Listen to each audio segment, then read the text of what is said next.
Bonjour, je m'appelle Obi. Voici ma femme Amina. Nous sommes de bons agriculteurs de cacao et nous cultivons d'autres cultures vivrières pour diversifier nos revenus et notre nutrition. Nous avons 3 enfants et nous sommes membres d'une coopérative de cacao qui nous fournit des services techniques et du marketing.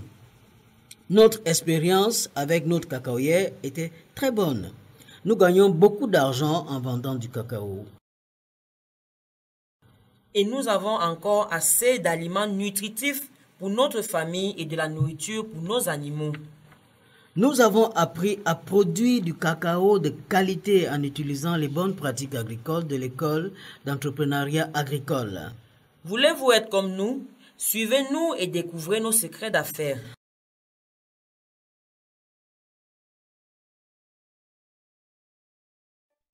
Nous avons 2 parties sur notre cacaoyère.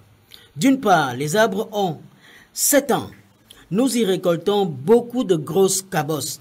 Sur l'autre moitié, les arbres ont 24 ans. J'y récolte moins et des petites cabosses. Bientôt, je vais replanter la partie la plus ancienne de ma ferme pour assurer la meilleure récolte possible. La taille aide les cacaoyers à produire des cabosses plus grosses. Les insectes et les maladies n'aiment pas attaquer les arbres taillés. Après la période de grande récolte, avant que l'arbre commence à fleurir, nous coupons ses branches et gommons.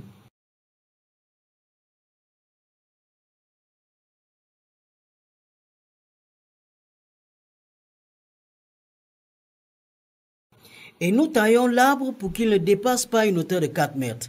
Ceci est important pour fournir plus d'air et de lumière solaire à l'arbre et aide à prévenir la pourriture brune. Cette année, nous embauchons un professionnel pour la taille et les gourmandages. Ce service est organisé par notre coopérative et nous payons des frais pour cela. Nous avons remarqué qu'en faisant cela, nous économisons du temps et de l'argent à la fin. J'achète mon engrais auprès d'un vendeur d'intrants agricoles agréé. Pour acheter la bonne quantité d'engrais, nous avons compté le nombre exact d'arbres sur notre ferme. Lorsque nous avons planté nos cacaoyers avec de bonnes techniques agricoles, nous avons planté sur des distances de 3 mètres entre les rangées et les lignes. Nous avons également veillé à planter loin de tous les arbres infectés, les virus de l'œdème, des pousses du cacao. Cela nous donne 1100 cacaoyers sur 1 hectare. Il s'agit de 440 arbres par acre.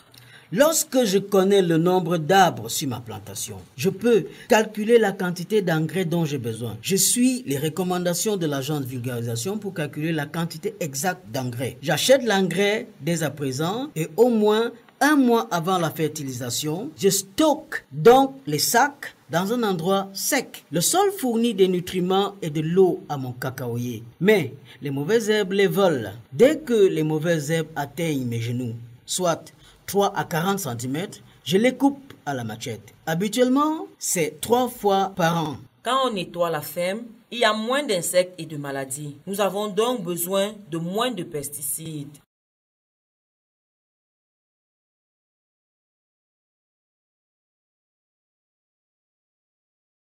Avant que la saison de pluie commence, j'enlève toutes les cabosses pourries et noires. Je les amène dans un endroit à l'extérieur de mon cacaoyer. Je les brûle pour réduire les maladies qui se propagent à mon cacaoyer. Je fais très attention pour prévenir les feux de brousse.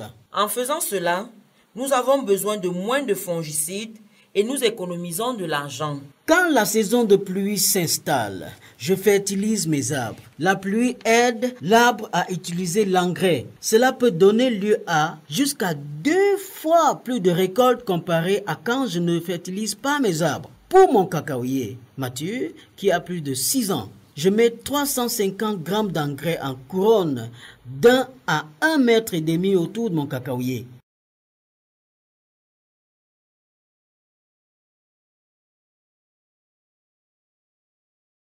Je prends garde si je vois des signes de pourriture brune entre les mois de mai et octobre sur mes arbres, je pulvérise mon fongicide approuvé. Si je ne suis pas sûr des signes et du fongicide à utiliser, je peux demander l'appui de ma coopérative et contactez nos agents de vulgarisation qui connaissent toujours les dernières recommandations. En collaboration avec notre coopérative, nous avons travaillé sur un système d'alerte précoce afin d'éviter de pulvériser trop d'insecticides parce que certains insecticides peuvent tuer les abeilles et les abeilles sont importantes pour la pollinisation de nos cacaoyers et donc une récolte abondante. Nous visitons régulièrement notre cacaoyère. Si nous constatons des attaques des myrrides sur 5 à 25 arbres sur 100, seules les zones attaquées ont besoin d'être pulvérisées. Si je constate des attaques de myrrides sur plus de 25 arbres sur 100, toute la ferme a besoin d'être pulvérisée. Si nous devons pulvériser, notre coopérative offre ce service par un professionnel formé.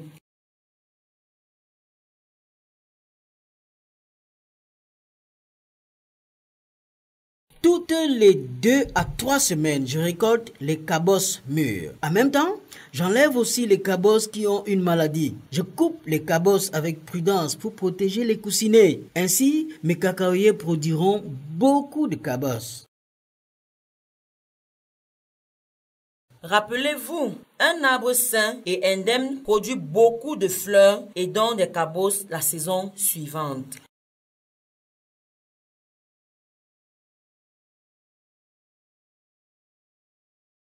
Je fais le cabossage. Au plus tard, 3 jours après la récolte des cabosses. Nous utilisons une massue en bois sec pour casser les cabosses. Ceci est mieux pour notre sécurité et ne blesse pas les fèves. Je traite à part les fèves plates et noires et j'élimine tous les autres déchets des cabosses. Je fais un tapis de feuilles de bananier à l'ombre d'un arbre sur une petite pente. Je mets environ 4 sacs remplis de fèves fraîches entourées par la pulpe.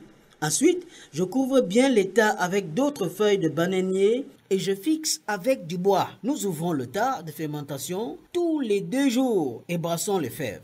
Après 6 ou 7 jours, j'ouvre complètement le tas de fermentation. Des fèves bien fermentées, sèches, sont de bonne qualité. Après la fermentation, j'installe des clés pour le séchage directement au soleil et j'y mets les fèves fermentées uniformément.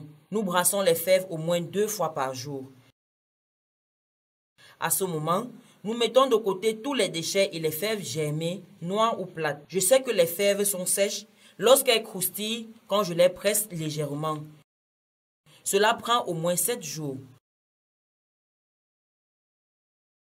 N'oubliez pas, tous les soirs ou lorsqu'il pleut, même s'il pleut seulement très légèrement, je dois couvrir les fèves avec une housse en plastique.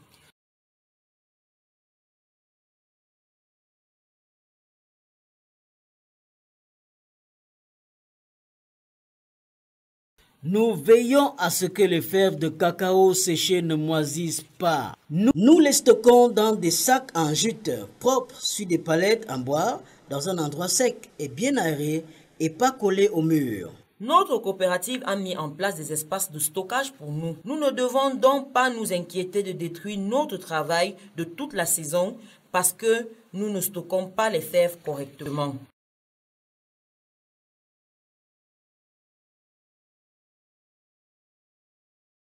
Bon planteur et entrepreneur que je suis, j'envoie mes enfants à l'école. Je gère l'argent de telle sorte que je puisse payer la scolarité et leur fourniture scolaire sans retard. Quand mes enfants rentrent de l'école, ils font leurs devoirs pour avoir de bonnes notes. Parce que n'oubliez pas, nos enfants sont l'avenir de notre famille et de notre pays.